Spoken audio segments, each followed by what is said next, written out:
नमस्कार दोस्तों, स्वागत है आपका हमारे चैनल TLM स्टोरी टेलिंग पर, जहां हम आपके लिए लेकर आते हैं दिलचस्प कहानियां और किताबों की संक्षिप्त समीक्षा।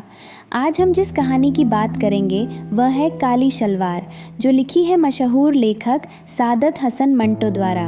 तो चलिए इस बेहतरीन कहानी का अनुभव करते हैं। दिल्ली आने से पहले वो अम्बाला छावनी में थी, जहाँ कई गोरे उसके गाहक थे। उन गोरों से मिलने जुलने के बाइस वो अंग्रेज़ी के 10-15 जुमले सीख गई थी। उनको वो आम गुफ्तगू में इस्तेमाल नहीं करती थी, लेकिन जब वो दिल्ली में आई और उसका कारोबार न चला तो एक रोज़ उसने अपनी पड़ोसन तमंचा जान से कहा, दिस लाइफ वेरी बैड, यानी ये ज़िंदगी बहुत बुरी है, जबकि खाने ही को नहीं मिलता।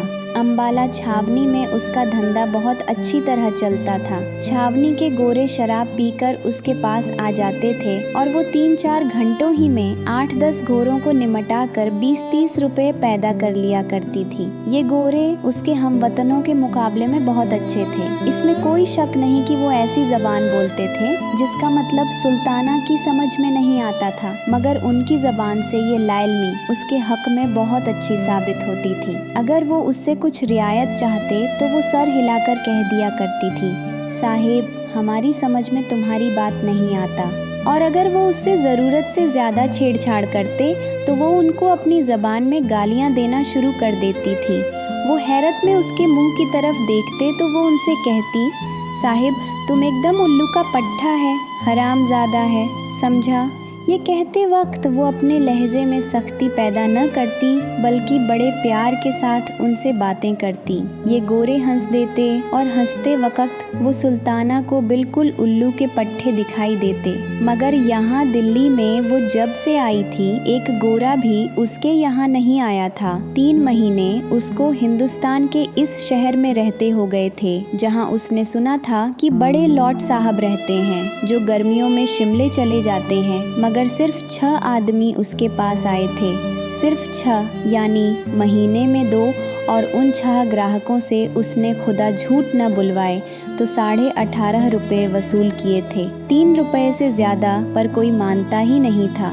सुल्ताना ने उनमें से 5 आदमियों को अपना रेट 10 रुपये बताया था, मगर तज्जुब की बात है कि उनमें से हर एक ने यही कहा, भाई हम 3 रुपये से 1 कौड़ी ज़्यादा न देंगे। न जाने क्या बात थी कि उनमें से हर एक ने उसे सिर्फ 3 रुपये के काबिल समझा। चुनांचे जब छठा आया तो उसने खुद उससे कहा, देखो मैं 3 रुपये एक टेम के लूँगी, इससे 1 ढेला तुम कम कहो तो मैं न लूँगी। अब तुम्हारी मर्जी हो तो रहो वरना जाओ। छठे आदमी ने ये बात सुनकर तकरार न की और उसके यहाँ ठहर गया। जब दूसरे कमरे में दरवाजे बंद करके वो अपना कोट उतारने लगा तो सुल्ताना ने कहा, लाइए 1 रुपया दूध का। उसने 1 रुपया तो न दिया, लेकिन नए बादशाह की चमकती हुई अठन्नी जेब में से निकालकर उसको दे दी और सुल्ताना ने भी चुपके से ले ली कि चलो जो आया है गनीमत है। 18.5 रुपये 3 महीनों में 20 रुपये माहवार तो इस कोठे का किराया था, जिसको मालिक मकान अंग्रेज़ी ज़बान में फ्लैट कहता था। उस फ्लैट में ऐसा पाखाना था जिसमें जंजीर खींचने से सारी गंदगी पानी के जोर से एकदम नीचे नल में गायब हो जाती थी और बड़ा शोर होता था। शुरू में तो उस शोर ने उसे बहुत डराया था। पहले दिन जब वो रफ़ा-ए हाजत के लिए उस पाखाना में गई तो उसके कमर में शिद्दत का दर्द हो रहा था। फारिग होकर जब उठने लगी तो उसने लटकी हुई जंजीर का सहारा ले लिया। उस जंजीर को देखकर उसने ख्याल किया, चूँकि ये मकान खास हम लोगों की रिहाइश के लिए तैयार किए गए हैं, ये जंजीर इसलिए लगाई गई है कि उठते वक्त तकलीफ़ न हो और सहारा मिल जाया करे। मगर जूँ ही उसने जंजीर पकड़कर उठना चाहा, ऊपर खटखट सी हुई और फिर एकदम पानी इस शोर के साथ बाहर निकला कि डर के मारे उसके मुंह से चीख निकल गई। खुदा बख्श दूसरे कमरे में अपना फोटोग्राफी का सामान दुरुस्त कर रहा था और एक साफ बोतल में हाइड्रोक्विनोन डाल रहा था कि उसने सुल्ताना की चीख सुनी। दौड़कर वह बाहर निकला और सुल्ताना से पूछा, क्या हुआ, ये चीख तुम्हारी थी? सुल्ताना का दिल धड़क रहा था। उसने कहा, ये मुआ पाखाना है या क्या है? बीच में ये रेलगाड़ियों की तरह जंजीर क्या लटका रखी है? मेरी कमर में दर्द था। मैंने कहा चलो इसका सहारा ले लूँगी, पर इस मुए जंजीर को छेड़ना था कि वो धमाका हुआ कि मैं तुमसे क्या कहूँ।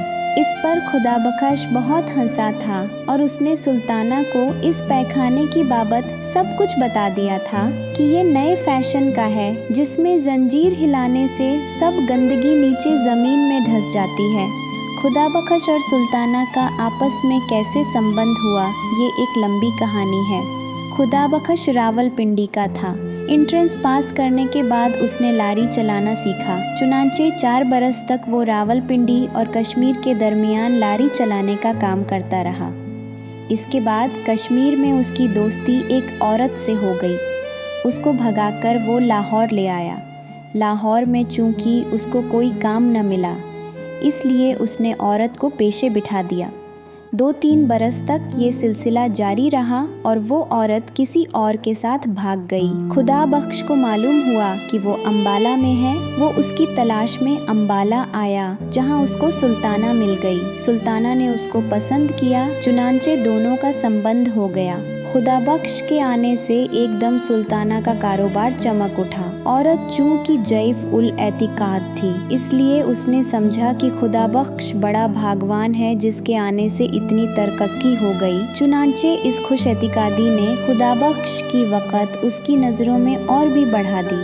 खुदा बख्श आदमी मेहनती था, सारा दिन हाथ पर हाथ धरकर बैठना पसंद नहीं करता था। चुनांचे उसने एक फोटोग्राफर से दोस्ती पैदा की जो रेलवे स्टेशन के बाहर मिनट कैमरे से फ़ोटो खींचा करता था, इसलिए उसने फ़ोटो खींचना सीख लिया। फिर सुल्ताना से 60 रुपये लेकर कैमरा भी खरीद लिया। आहिस्ता आहिस्ता एक पर्दा बनवाया, 2 कुर्सियाँ खरीदी और फ़ोटो धोने का सब सामान लेकर उसने अलहदा अपना काम शुरू कर दिया। काम चल निकला। चुनांचे उसने थोड़ी ही देर के बाद अपना अड्डा अम्बाले छावनी में कायम कर दिया। यहाँ वो गोरों के फ़ोटो खींचता रहता। 1 महीने के अंदर अंदर उसकी छावनी के मुतद्दिद गोरों से वाकफियत हो गई। चुनांचे वो सुल्ताना को वहीं ले गया। यहाँ छावनी में खुदा बख्श के ज़रिए से कई गोरे सुल्ताना के मुस्तकिल गाहक बन गए और उसकी आमदनी पहले से दोगुनी हो गई।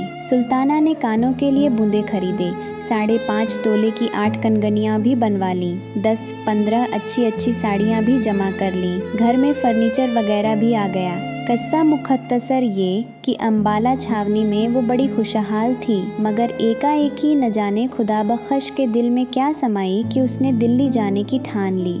सुल्ताना इनकार कैसे करती, जबकि खुदा बख्श को अपने लिए बहुत मुबारक ख्याल करती थी। उसने खुशी खुशी दिल्ली जाना कबूल कर लिया, बल्कि उसने ये भी सोचा कि इतने बड़े शहर में जहाँ लॉर्ड साहब रहते हैं उसका धंधा और भी अच्छा चलेगा। अपनी सहेलियों से वो दिल्ली की तारीफ सुन चुकी थी। फिर वहाँ हज़रत निज़ाम उद्दीन औलिया की खानकाह थी जिससे उसे बेहद अकीदत थी। चुनांचे जल्दी जल्दी घर का भारी सामान बेच बाच कर वो खुदा बख्श के साथ दिल्ली आ गई। यहाँ पहुंचकर खुदा बख्श ने 20 रुपये माहवार पर एक छोटा सा फ्लैट ले लिया, जिसमें वो दोनों रहने लगे।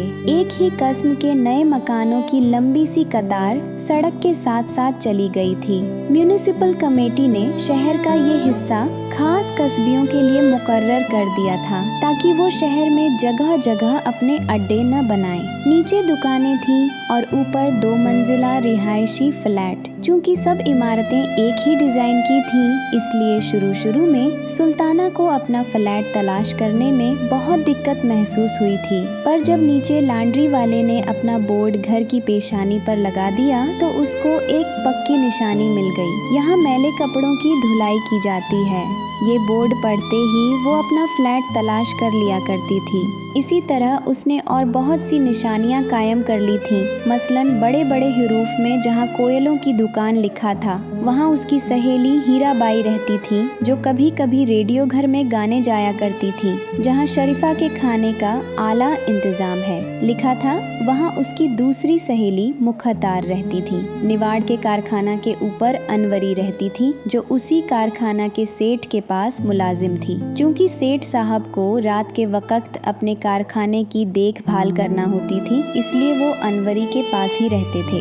दुकान खोलते ही गाहक थोड़े ही आते हैं। चुनांचे जब 1 महीने तक सुल्ताना बेकार रही तो उसने यही सोचकर अपने दिल को तसल्ली दी। पर जब 2 महीने गुजर गए और कोई आदमी उसके कोठे पर न आया तो उसे बहुत तशवीश हुई। उसने खुदा बख्श से कहा, क्या बात है खुदा बख्श, 2 महीने आज पूरे हो गए हैं हमें यहाँ आए हुए, किसी ने इधर का रुख भी नहीं किया। मानती हूँ आजकल बाजार बहुत मंदा है, पर इतना मंदा भी तो नहीं कि महीने भर में कोई शक्ल देखने ही में न आए।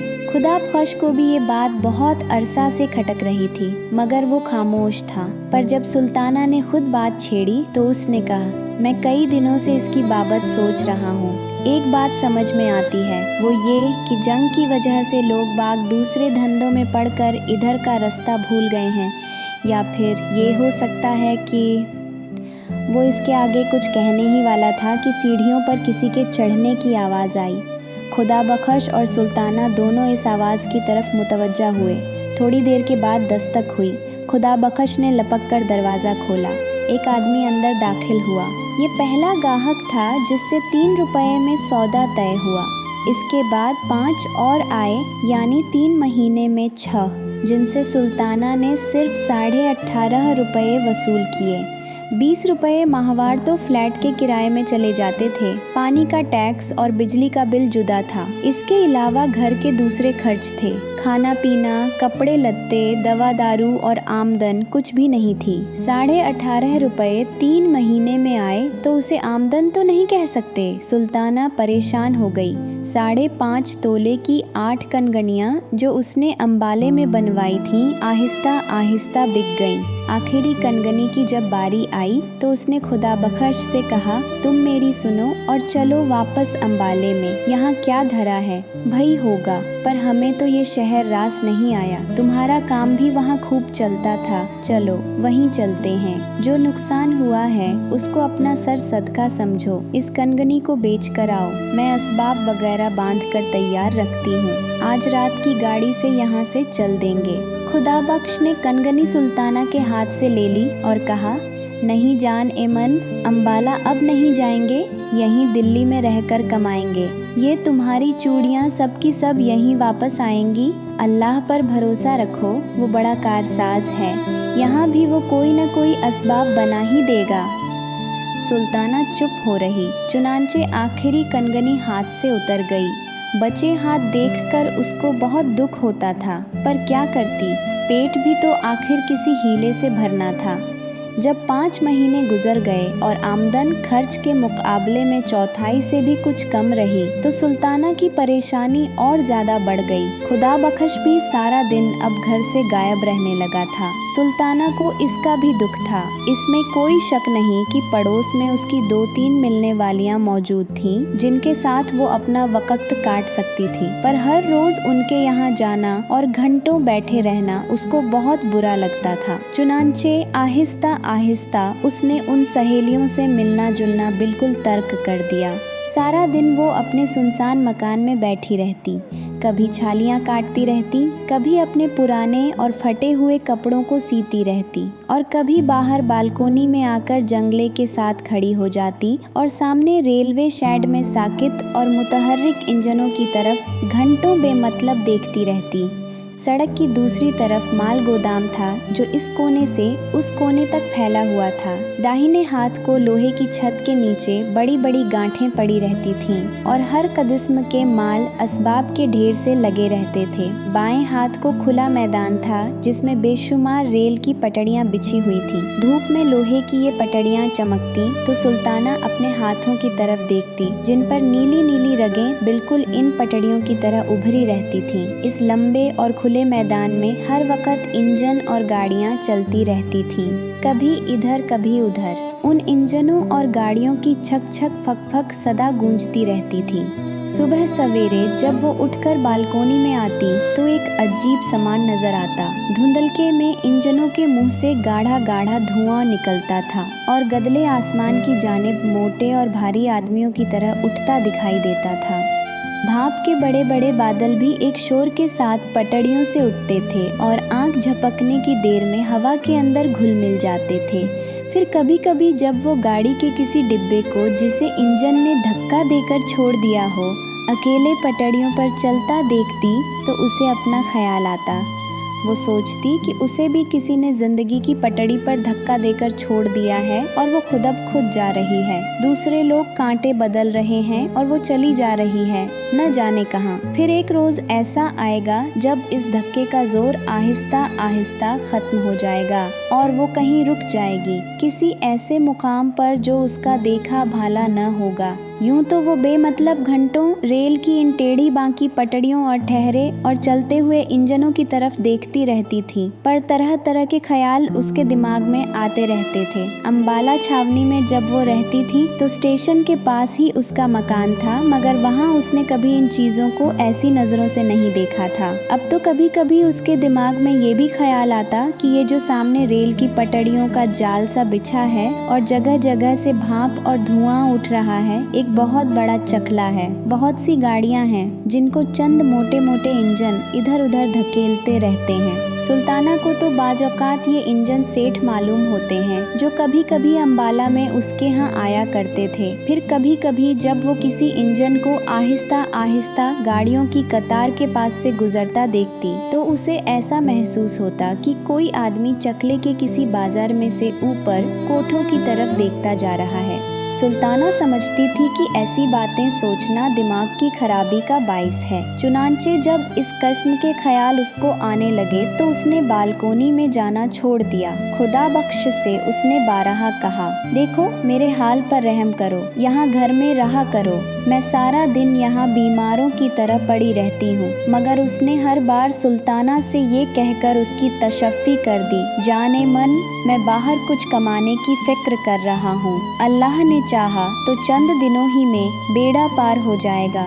पूरे 5 महीने हो गए थे मगर अभी तक न सुल्ताना का बेड़ा पार हुआ था न खुदा बख्श का। मुहर्रम का महीना सर पर आ रहा था मगर सुल्ताना के पास काले कपड़े बनवाने के लिए कुछ भी न था। मुख्तार ने लेडी हैमिल्टन की एक नई वजह की कमीज़ बनवाई थी जिसकी आस्तीनें काली जॉर्जेट की थीं। इसके साथ मैच करने के लिए उसके पास काली साटन की शलवार थी जो काजल की तरह चमकती थी। अनवरी ने रेशमी जॉर्जेट की एक बड़ी नफीस साड़ी खरीदी थी। उसने सुल्ताना से कहा था कि वो इस साड़ी के नीचे सफ़ेद पोस्की का पेटीकोट पहनेगी क्योंकि ये नया फैशन है।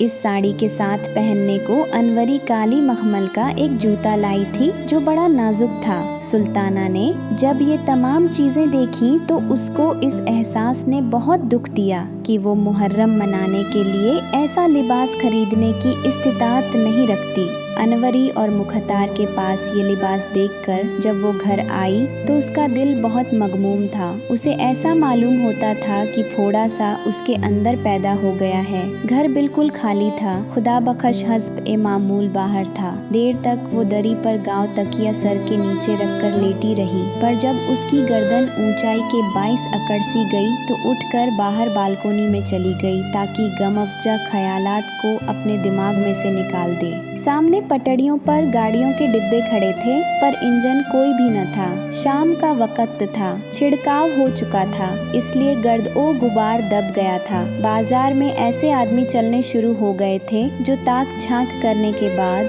चुपचाप घरों का रुख करते हैं। ऐसे ही एक आदमी ने गर्दन ऊंची करके सुल्ताना की तरफ देखा। सुल्ताना मुस्कुरा दी और उसको भूल गई क्योंकि अब सामने पटड़ियों पर एक इंजन नमूदार हो गया था। सुल्ताना ने गौर से उसकी तरफ देखना शुरू किया और आहिस्ता आहिस्ता ये ख्याल उसके दिमाग में आया कि इंजन ने भी काला लिबास पहन रखा है। ये अजीब और गरीब ख्याल दिमाग से निकालने की खातिर जब उसने सड़क की जानिब देखा तो उसे वही आदमी बैलगाड़ी के पास खड़ा नजर आया जिसने उसकी तरफ ललचाई नज़रों से देखा था। सुल्ताना ने हाथ से उसे इशारा किया। उस आदमी ने इधर उधर देखकर एक लतीफ़ इशारे से पूछा, किधर से आऊं? सुल्ताना ने उसे रास्ता बता दिया। वो आदमी थोड़ी देर खड़ा रहा मगर फिर बड़ी फुर्ती से ऊपर चला आया। सुल्ताना ने उसे दरी पर बिठाया। जब वो बैठ गया तो उसने सिलसिल ए गुफ्तगू शुरू करने के लिए कहा, आप ऊपर आते डर रहे थे। वो आदमी ये सुनकर मुस्कुराया। तुम्हें कैसे मालूम हुआ? डरने की बात ही क्या थी। इस पर सुल्ताना ने कहा, ये मैंने इसलिए कहा कि आप देर तक वहीं खड़े रहे और फिर कुछ सोचकर इधर आए। वो ये सुनकर फिर मुस्कुराया। तुम्हें गलतफहमी हुई। मैं तुम्हारे ऊपर वाले फ्लैट की तरफ देख रहा था। वहाँ कोई औरत खड़ी एक मर्द को ठेंगा दिखा रही थी। मुझे ये मंजर पसंद आया। फिर बालकोनी में सब्ज बल्ब रोशन हुआ तो मैं कुछ देर के लिए ठहर गया। सब्ज रोशनी मुझे पसंद है, आँखों को बहुत अच्छी लगती है। ये कह उसने कमरे का जायज़ा लेना शुरू कर दिया। फिर वो उठ खड़ा हुआ। सुल्ताना ने पूछा, आप जा रहे हैं? उस आदमी ने जवाब दिया, नहीं, मैं तुम्हारे इस मकान को देखना चाहता हूँ। चलो मुझे तमाम कमरे दिखाओ। सुल्ताना ने उसको तीनों कमरे एक एक करके दिखा दिए। उस आदमी ने बिल्कुल खामोशी से उन कमरों का मुआयना किया। जब वो दोनों फिर उसी कमरे में आ गए जहाँ पहले बैठे तो उस आदमी ने कहा, मेरा नाम शंकर है। सुल्ताना ने पहली बार गौर से शंकर की तरफ देखा। वो मुतवस्सित कद का मामूली शक्ल सूरत का आदमी था, मगर उसकी आंखें गैरमामूली तौर पर साफ और शफाफ थीं। कभी कभी उनमें एक अजीब किस्म की चमक भी पैदा होती थी। गठीला और कसरती बदन था। कनपटियों पर उसके बाल सफ़ेद हो रहे थे। खाकस्तरी रंग की गर्म पतलून पहने था। सफ़ेद कमीज़ थी जिसका कॉलर गर्दन पर से ऊपर को उठा हुआ था। शंकर कुछ इस तरह दरी पर बैठा था कि मालूम होता था शंकर के बजाय सुल्ताना गाहक है। इस एहसास ने सुल्ताना को कदरे परेशान कर दिया। चुनांचे उसने शंकर से कहा, फरमाइए। शंकर बैठा था, ये सुनकर लेट गया। मैं क्या फरमाऊं? कुछ तुम ही फरमाओ, बुलाया तुम्ही ने है मुझे। जब सुल्ताना कुछ न बोली तो वो उठ बैठा। मैं समझा, लो अब मुझसे सुनो। जो कुछ तुमने समझा गलत है। मैं उन लोगों में से नहीं हूँ जो कुछ देकर जाते हैं। डॉक्टरों की तरह मेरी भी फीस है। मुझे जब बुलाया जाए तो फीस देना ही पड़ती है। सुल्ताना ये सुनकर चकरा गई, मगर इसके बावजूद उसे बेअख्तियार हंसी आ गई। आप काम क्या करते हैं? शंकर ने जवाब दिया, यही जो तुम लोग करते हो। क्या? तुम क्या करती हो? मैं कुछ भी नहीं करती। मैं भी कुछ नहीं करता। सुल्ताना ने भन्नाकर कहा, ये तो कोई बात न हुई। आप कुछ न कुछ तो ज़रूर करते होंगे। शंकर ने बड़े इत्मीनान से जवाब दिया, तुम भी कुछ न कुछ ज़रूर करती होगी। झक मारती हूँ। मैं भी झक मारता हूँ। तो आओ दोनों झक मारें। मैं हाजिर हूँ, मगर झक मारने के लिए दाम मैं कभी नहीं दिया करता। होश की दवा करो, ये लंगर खाना नहीं और मैं भी वॉलंटियर नहीं हूँ। सुल्ताना यहाँ रुक गई। उसने पूछा, ये वॉलंटियर कौन होते हैं? शंकर ने जवाब दिया, उल्लू के पट्ठे। मैं भी उल्लू की पट्टी नहीं, मगर वो आदमी खुदा बख्श जो तुम्हारे साथ रहता है ज़रूर उल्लू का पट्ठा है। क्यों?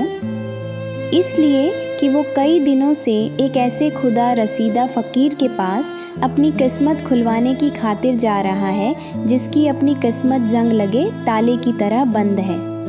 ये कहकर शंकर हंसा।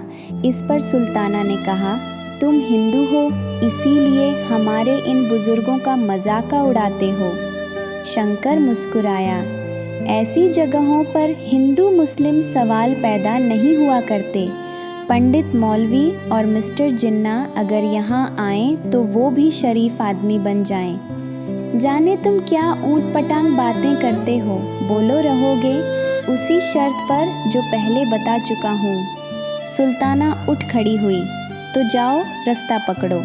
शंकर आराम से उठा। पतलून की जेबों में उसने अपने दोनों हाथ ठूंसे और जाते हुए कहा, मैं कभी कभी इस बाज़ार से गुज़रा करता हूँ। जब भी तुम्हें मेरी ज़रूरत हो बुला लेना। मैं बहुत काम का आदमी हूँ।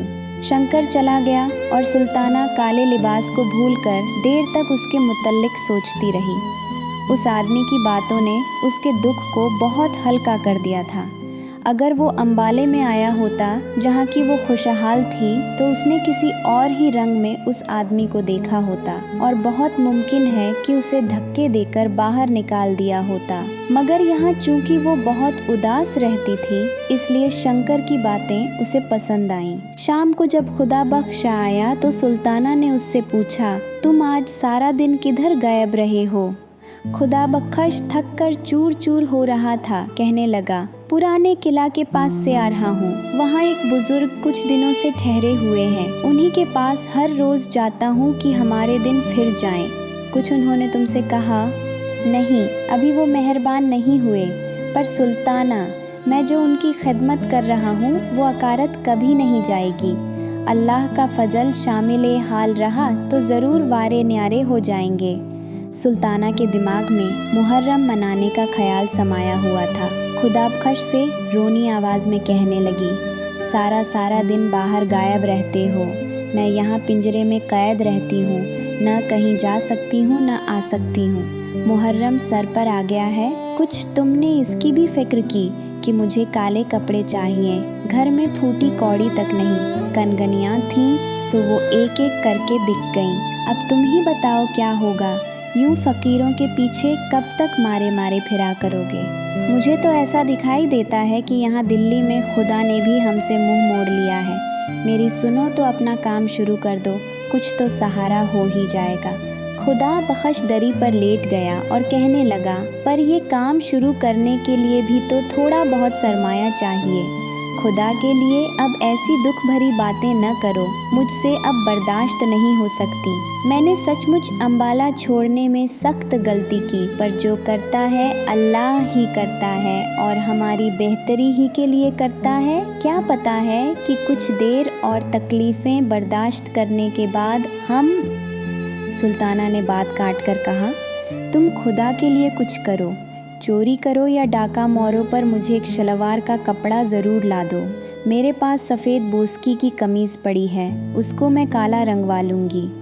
सफ़ेद नैनों का एक नया दुपट्टा भी मेरे पास मौजूद है, वही जो तुमने मुझे दिवाली पर लाकर दिया था। ये भी कमीज़ के साथ ही काला रंगवा लिया जाएगा। एक सिर्फ शलवार की कसर है, सो वह तुम किसी न किसी तरह पैदा कर दो। देखो, तुम्हें मेरी जान की कसम किसी न किसी तरह ज़रूर ला दो। मेरी भत्ती खाओ अगर न लाओ। खुदा बख्श उठ बैठा। अब तुम ख्वाह मख्वाह जोर दिए चली जा रही हो। मैं कहाँ से लाऊंगा? अफीम खाने के लिए तो मेरे पास पैसा नहीं। कुछ भी करो मगर मुझे 4.5 गज काली साटन ला दो। दुआ करो कि आज रात ही अल्लाह 2-3 आदमी भेज दे। लेकिन तुम कुछ नहीं करोगे। तुम अगर चाहो तो ज़रूर इतने पैसे पैदा कर सकते हो। जंग से पहले ये साटन 12-14 आने गज़ मिल जाती थी, अब ₹1.25 गज़ के हिसाब से मिलती है। 4.5 गज़ों पर कितने रुपए खर्च हो जाएंगे? अब तुम कहती हो तो मैं कोई हीला करूँगा। ये कहकर खुदा बख्श उठा। लो, अब इन बातों को भूल जाओ, मैं होटल से खाना ले आऊँ। होटल से खाना आया, दोनों ने मिलकर झर मार किया और सो गए। सुबह हुई। खुदा बख्श पुराने कले वाले फ़कीर के पास चला गया और सुल्ताना अकेली रह गई। कुछ देर लेटी रही, कुछ देर सोई रही, इधर उधर कमरों में टहलती रही। दोपहर का खाना खाने के बाद उसने अपना सफ़ेद नैनों का दुपट्टा और सफ़ेद बोस्की की कमीज़ निकाली और नीचे लॉन्ड्री वाले को रंगने के लिए दे आई। कपड़े धोने के अलावा वहाँ रंगने का काम भी होता था। ये काम करने के बाद उसने वापस आकर फिल्मों की किताबें पढ़ी, जिनमें उसकी देखी हुई फिल्मों की कहानी और गीत छपे हुए थे। ये किताबें पढ़ते पढ़ते वो सो गई। जब उठी तो 4 बज चुके थे, क्योंकि धूप आंगन में से मोरी के पास पहुंच चुकी थी। नहा धोकर फरिग हुई तो गर्म चादर ओढ़कर बालकोनी में आ खड़ी हुई। करीबन 1 घंटा सुल्ताना बालकोनी में खड़ी रही। अब शाम हो गई थी, बत्तियां रोशन हो रही थीं। नीचे सड़क में रौनक के आसार नजर आने लगे। सर्दी में थोड़ी सी शिद्दत हो गई थी, मगर सुल्ताना को ये नागवार मालूम न हुई। वो सड़क पर आते जाते टांगों और मोटरों की तरफ एक अरसा से देख रही थी। दफतन उसे शंकर नजर आया।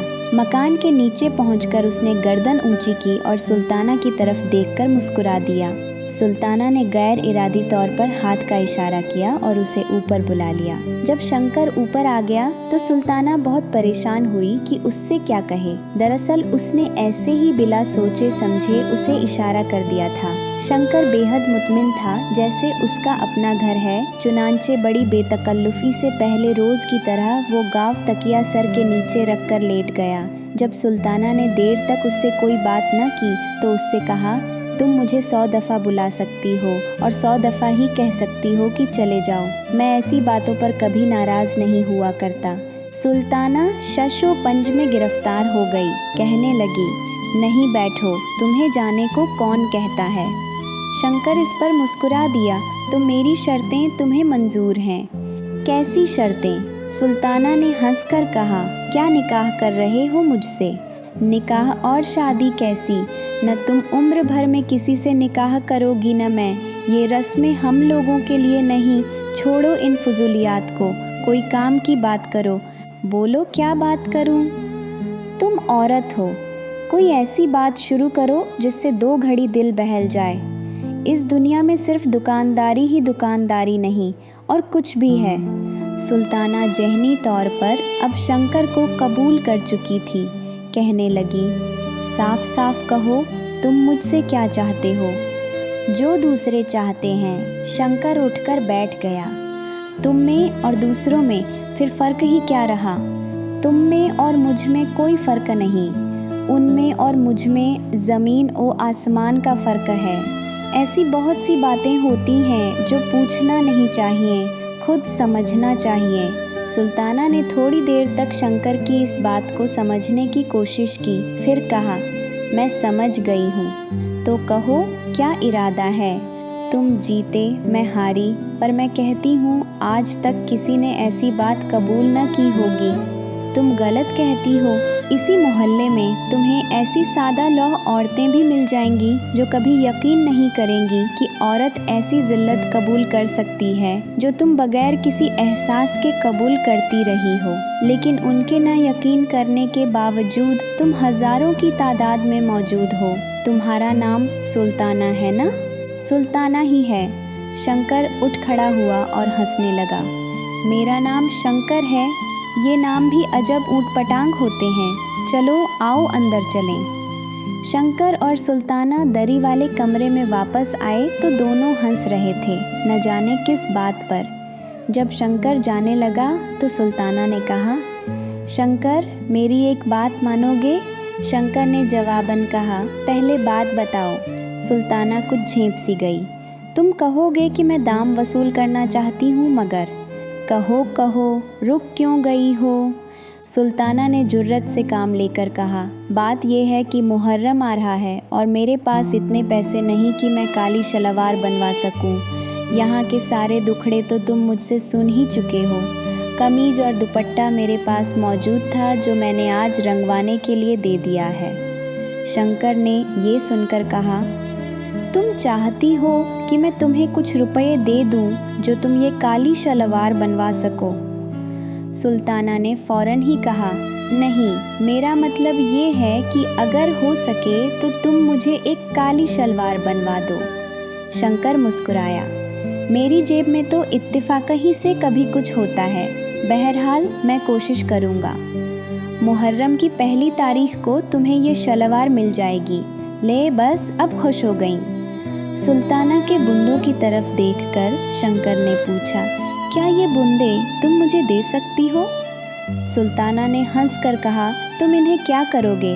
चांदी के मामूली बूंदे हैं, ज़्यादा से ज़्यादा 5 रुपये के होंगे। इस पर शंकर ने कहा, मैंने तुमसे बूंदे मांगे हैं, उनकी कीमत नहीं पूछी, बोलो देती हो। ले लो। ये कहकर सुल्ताना ने बूंदे उतारकर शंकर को दे दिए। इसके बाद अफसोस हुआ, मगर शंकर जा चुका था। सुल्ताना को कतन यकीन नहीं था कि शंकर अपना वादा पूरा करेगा, मगर 8 रोज़ के बाद मुहर्रम की पहली तारीख को सुबह 9 बजे दरवाजे पर दस्तक हुई। सुल्ताना ने दरवाज़ा खोला तो शंकर खड़ा था। अखबार में लिपटी हुई चीज़ उसने सुल्ताना को दी और कहा, साटन की काली शलवार है, देख लेना, शायद लंबी हो। अब मैं चलता हूँ। शंकर शलवार देकर चला गया और कोई बात उसने सुल्ताना से न की। उसकी पतलून में शिकनें पड़ी हुई थीं, बाल बिखरे हुए थे। ऐसा मालूम होता था कि अभी अभी सोकर उठा है और सीधा इधर ही चला आया है। सुल्ताना ने कागज़ खोला। साटन की काली शलवार थी, ऐसी ही जैसी कि वो अनवरी के पास देख कर आई थी। सुल्ताना बहुत खुश हुई। बुंदों और इस सौदे का जो अफसोस उसे हुआ था, इस शलवार ने और शंकर की वादा इफ़ाई ने दूर कर दिया। दोपहर को वो नीचे लॉन्ड्री वाले से अपनी रंगी हुई कमीज़ और दुपट्टा लेकर आई। तीनों काले कपड़े उसने जब पहन लिए तो दरवाजे पर दस्तक हुई। सुल्ताना ने दरवाज़ा खोला तो अनवरी अंदर दाखिल हुई। उसने सुल्ताना के तीनों कपड़ों की तरफ देखा और कहा, कमीज़ और दुपट्टा तो रंगा हुआ मालूम होता है, पर ये शलवार नई है, कब बनवाई? सुल्ताना ने जवाब दिया, आज ही दर्जी लाया है। ये कहते हुए उसकी नज़रें अनवरी के कानों पर पड़ी। ये बुंदे तुमने कहाँ से लिए? अनवरी ने जवाब दिया, आज ही मंगवाए हैं। इसके बाद दोनों को थोड़ी देर तक खामोश रहना पड़ा।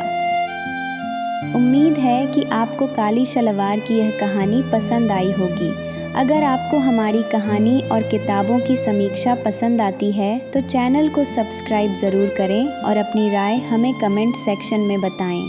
धन्यवाद और तब तक के लिए खुश रहिए, सुरक्षित रहिए।